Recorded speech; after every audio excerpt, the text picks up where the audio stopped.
Waalaikumsalam warahmatullahi wabarakatuh. Alhamdulillahirabbil alamin. Assalatu wassalamu ala asrofil anbiya'i wal mursalin Sayyidina wa maulana Muhammadin wa ala alihi wa sahbihi ajma'in. Amma ba'du.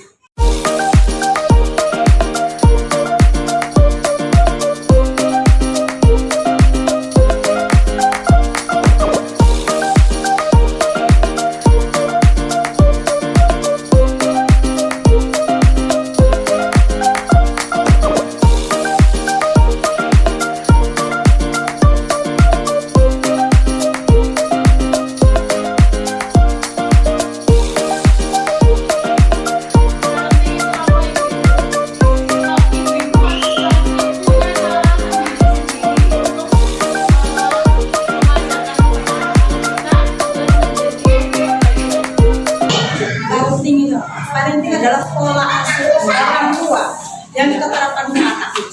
Jadi parenting itu penting buat kita untuk masa depan, untuk mengembangkan anak depan.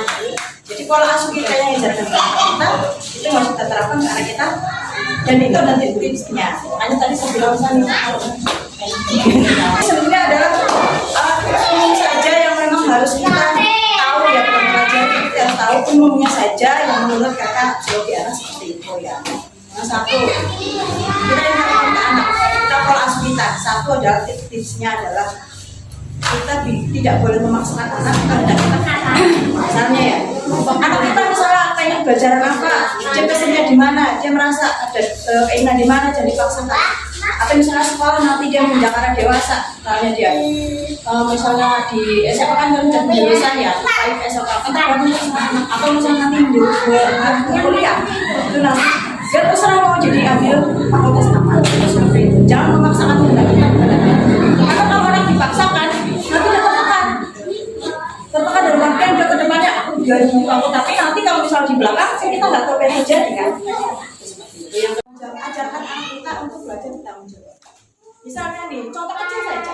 Kok anak kita kamu pada dolanan, masuk anak pada diberesin. Nah, itu saja dulu. Diajarkan dulu. Iya diberesin, boleh mainan, tapi harus itu diberesin. Atau nanti misalnya dia kok tidak membereskan, mungkin ada sanksi ya, misalnya. Nanti kalau nggak diberesin, mainannya hilang, nggak akan digunakan. Itu sebenarnya contoh yang sangat penting dan sering terjadi untuk di anak usia 6 sampai 9 tahun. Karena anak dari umur 3 sampai 9 tahun itu masih dalam masa bermain.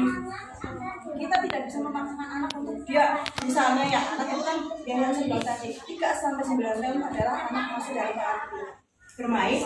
Kalau belajar kita harus memaksakan. Misalnya ada anak yang pengen, aku ya, kepengen anakku 5 tahun terus bisa maca, itu kasihan. Di dunia itu masih jauh lebih bermain. Kenapa di sini ada seperti ini? Tapi saya tahu Putri ini pasti tahu anak ini memang masih dalam anak-anak masa tumbuh kembangnya mas anak itu di umur sekian, di umur 6 tahun berarti. Dan yang ini secara umum saja ya. Yang ketiga adalah berikan apresiasi. Misalnya anaknya adalah kok pintar dia, itu dengan itu, atau misalnya dia menyelesaikan semua dengan yang tadi bilang bahwa tanggung jawab ya. Merapikan itu berikan apresiasi. Atau misalnya dia walaupun dia misal di sekolah kalau misal dapat nilai 6 atau misal dapat nilai 2 sekalipun, wah bagus, nanti besok diperbaiki lagi ya, apa yang nggak bisa jangan sudah bodoh kan seperti itu marah kan, itu nggak boleh seperti itu. Tetap berikan apresiasi bahwa kita loh dengan dia berikan apresiasi, contoh sini aku senang ya, aku pengen loh dikasih kerja lagi sama orang tua aku, sama bapakku, sama ibuku. Akhirnya kenapa jadi ada motivasi buat anaknya. Saya cuma sedikit saja, nanti kita sering sekali saya sendiri ya. Mungkin saya sekarang jadi sering menggunakan anak gara-gara memang ada banyak pengalaman saya ya. Jadi karena kita kurang mendengarkan anak untuk muncul khusus kamu apa. Ada yang seperti itu, tapi mungkin saya yakin sini nggak seperti itu ya. Jadi pengalaman pribadi saya adalah kalau kita sering mendengarkan anak, atau misalnya nih ya anak yang sekolah, kita jangan cuek aja.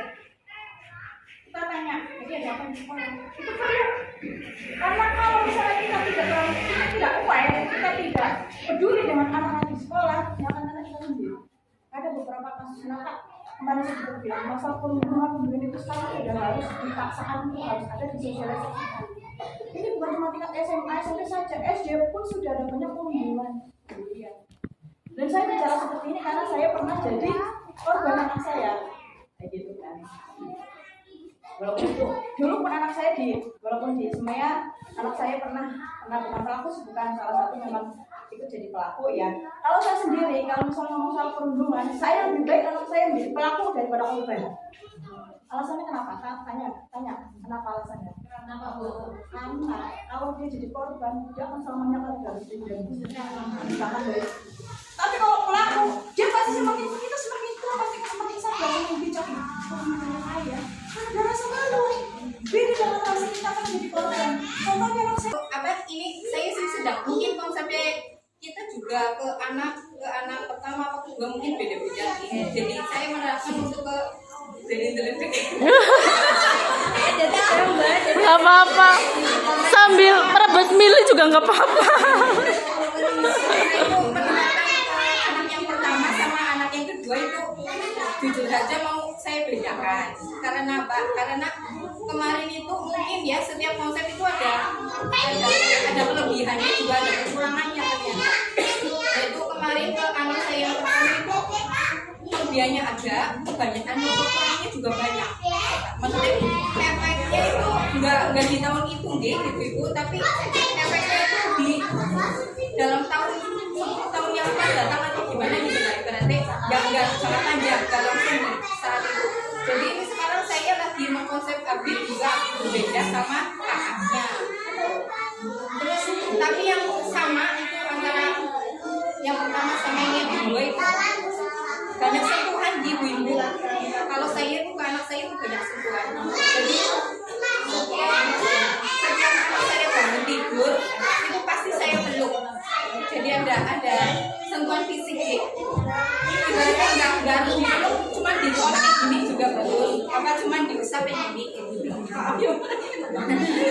Pokoknya ada sentuhan secara inilah kulit sama kulit itu ada. Itu pengaruh sekali untuk anak. Anak itu akan apa ya lebih lembut kalau misalnya kita jangan ngucap apa-apa dulu tapi kita sentuh dulu kayak gitu. Nah ibaratnya gitu saya kalau mencium kayak gitu loh biasanya itu kayak gitu itu anaknya jadi lembut. Terus kita jangan ngomong misalnya kalau pagi ya assalamualaikum apa selamat pagi gitu biasanya saya. Terus kalau kita mau menasihati juga misalnya dia lagi marah saya diamkan dulu. Kalau udah diamkan dulu dia kan misalnya lagi nangis juga saya biarkan biar menangis sampai dia selesai sampai mungkin saya biarkan dia memang. Terus kalau dia udah mungkin capek ya paling maafin mama ya deh gitu biasanya saya maaf dulu dari saya yang maaf dulu. Kalau saya sudah maaf ya deh maaf ya kak mereka kan gini iya mak gitu deh. Dan kalau udah bilang iya mak nah terus nasihatnya masuk tapi pelan biasanya cepat masuk. Terus apa lagi gitu. Jadi biarkan anak meluapkan dulu emosinya ya, biarkan sudah capek ya nanti baru orang tua masuk. Itu maksudnya seperti itu. Terus biasanya saya juga maaf ABC-nya dulu alibatnya nggak ngikutin. Kalau dia alibatnya dulu yang lainnya terus ngikut ya kurang lebih seperti itu. Oke, terima kasih.